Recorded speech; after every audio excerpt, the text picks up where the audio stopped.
kuat mana.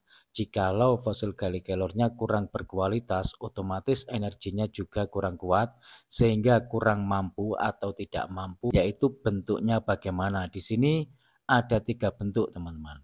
Yang pertama, bentuknya yang paling tepat adalah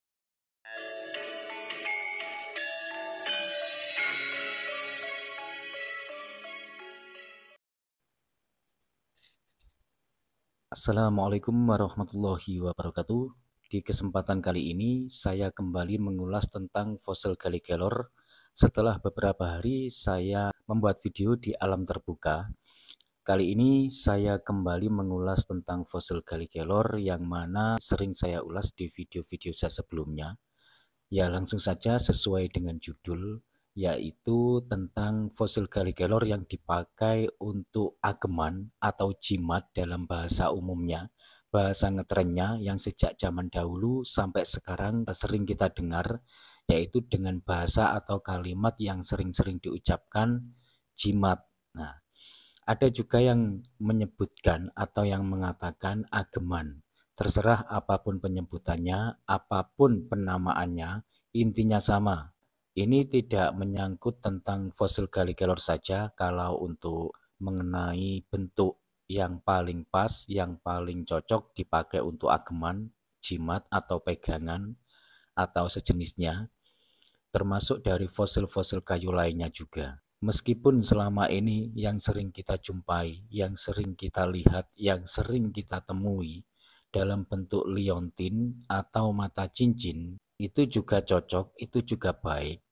Tapi itu lebih dominan, lebih mengarah pada sebuah perhiasan meskipun fungsinya sama jikalau kita niatkan sebagai ageman atau pegangan atau benda bertuah, istilahnya begitu. Namun ada juga beberapa dari penggemar benda bertuah khususnya fosil galikelor, ada juga yang menggemari atau menyukai dari segi tuahnya saja, terlepas dari keindahannya, terlepas dari seninya, terlepas dari bentuknya yang bisa dipakai untuk mata cincin atau mata liontin. Lalu bagaimanakah bentuknya yang pas, yang paling cocok jikalau fosil galikelor itu hanya dipakai untuk jimat saja atau hanya dipakai diniatkan sebagai ageman saja? Di sini saya akan membagikan kepada sahabat-sahabat, khususnya buat sahabat-sahabat yang menginginkan fosil galikelornya itu yang hanya dipakai sebagai ageman atau jimat. Karena dari sekian banyaknya komentar, juga dari sekian banyaknya WA yang saya terima, menurut pengalaman pribadi dari beberapa sahabat yang membawa fosil galikelor, itu bermacam-macam. Ada juga yang awalnya melewati di sebuah tempat yang sementara lokasinya berada di jauh keramaian, termasuk di tempat-tempat yang angker, katakanlah di sebuah alas, di hutan, dan lain sebagainya. Ada juga yang mengalami bahwa di situ terdeteksi tempatnya lumayan angker, wingit, dan sejenisnya, sehingga saat melewati situ serasa seperti ada yang mengikuti, entah itu benar-benar terjadi atau sekedar sugesti, saya sendiri juga tidak tahu. Yang jelas itu adalah cerita yang sering saya dapatkan, yang sering saya terima, baik di kolom komentar atau di jalur WA. Dan setelah membawa fosil galikelor, kok rasanya berbeda? Kenapa setiap saya membawa fosil galikelor ini merasa nyaman, merasa aman, padahal awalnya saya tidak mengetahui fungsinya fosil galikelor itu apa. Yang saya tahu bahwasanya fosil galikelor itu adalah fosil yang bertuah, itu saja. Begitu saja menurut cerita yang saya dapatkan. Memang fosil galikelor itu bisa menetralisir energi negatif secara alami, termasuk dari hal-hal yang muncul atau keluar dari gangguan-gangguan makhluk astral, yang sementara makhluk astral tersebut adalah dari golongan makhluk yang negatif, sehingga energinya yang dirasa kita efeknya itu kurang nyaman dan lain sebagainya, ada juga yang usil atau mengganggu, itu akan ternetralisir. Bukan berarti setiap fosil galikelor mampu menetralisir. Semua itu kembali ke kekuatan pada energinya. Kuat mana? Jikalau fosil galikelornya kurang berkualitas, otomatis energinya juga kurang kuat sehingga kurang mampu atau tidak mampu menetralisir energi negatif. Ya, langsung saja kembali ke temanya, yaitu bentuknya bagaimana. Di sini ada 3 bentuk, teman-teman. Yang pertama, bentuknya yang paling tepat adalah bentuk bulat.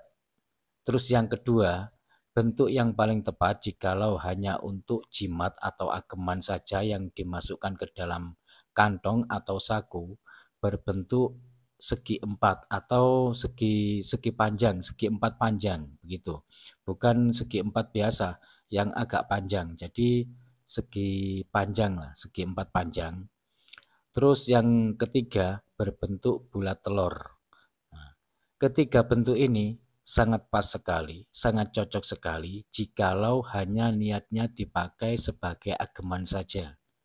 Karena menurut penelitian saya, ternyata ketiga bentuk tersebut itu energinya bisa menyebar ke sekitar kita, tidak terlalu fokus menyebar, ibaratnya tidak ke, terlalu fokus ke kanan atau terlalu fokus ke kiri, ke depan, ke belakang, tidak.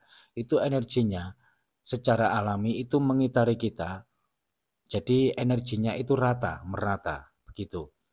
Jadi bentuknya, bentuk yang paling tepat itu kotak segi panjang, berbentuk bulat, atau yang ketiga berbentuk bulat telur. Seperti halnya bentuknya merah delima, yang konon katanya ada mustika merah delima yang cukup tersohor sekali. Bentuknya kan seperti bulat telur atau berbentuk tetes embun.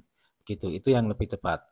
Lalu kenapa dari sekian banyak penggemar fosil galikelor atau benda bertuah, terutama yang terbuat dari fosil, tidak menggunakan bentuk seperti itu? Atau jarang sekali yang menggunakan bentuk seperti itu? Dikarenakan bentuk-bentuk yang saya sebutkan tadi itu sepertinya kurang pas jikalau dipakai untuk cincin. Begitu teman-teman. Bayangkan kalau berbentuk bulat saja dipakai untuk cincin pun juga kurang pas. Kalau berbentuk bulat setengah telur atau bulat telur juga kurang pas. Kalau dipakai untuk bentuk mata liontin, memang itu juga bagus, juga pas, juga cocok kalau berbentuknya itu kotak segi panjang, tapi kurang elegan begitu, sehingga kurang pas dan jarang sekali yang memakainya. Meskipun ada beberapa orang yang suka memakai dengan liontin dengan berbentuk segi empat panjang begitu. Di sini saya sampaikan, saya bagikan kepada sahabat-sahabat yang mungkin dari sahabat-sahabat ingin atau suka memakai atau membawa fosil galikelor yang sementara tidak suka jika dipakai untuk perhiasan. Dikarenakan fosil galikelor kalau dipakai itu memang elegan, tidak cantik namun indah, elegan. Tergantung dari motifnya. Kalau motifnya bagus ya terlihat bagus asalkan bisa menyesuaikan dengan ikatnya begitu. Ada juga yang tidak bermotif, hitam pekat, itu juga bagus asalkan bisa menyesuaikan dengan ikatnya juga begitu. Baik, pada perjumpaan kali ini cukup sekian dulu, kurang lebihnya saya mohon maaf, semoga bermanfaat. Wassalamualaikum warahmatullahi wabarakatuh. Rahayu, salam budaya.